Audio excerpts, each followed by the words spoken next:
Lors de sa récente interview accordée à Vox Africa, le ministre togolais des Affaires étrangères, de l'intégration régionale et des Togolais de l'extérieur, Prof.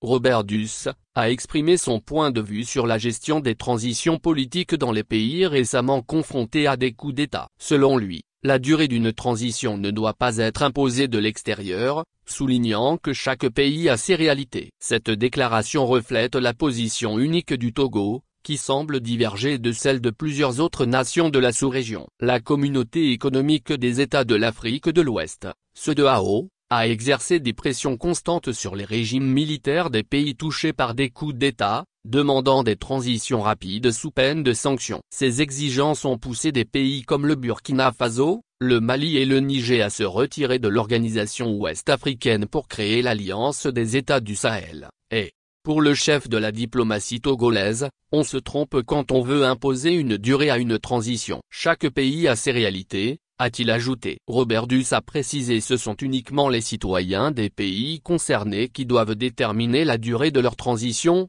soulignant ainsi le principe de souveraineté nationale dans ces processus.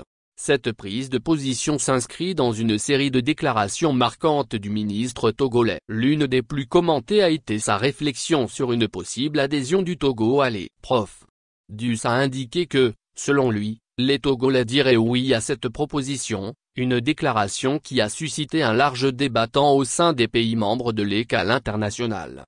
Cette position a été critiquée par des opposants politiques au Togo, qui estiment que l'adhésion à l'E ne constitue pas une priorité pour le pays. Selon certains détracteurs, ce débat serait une diversion par rapport aux réels défis internes du Togo, notamment en matière de renforcement de la démocratie.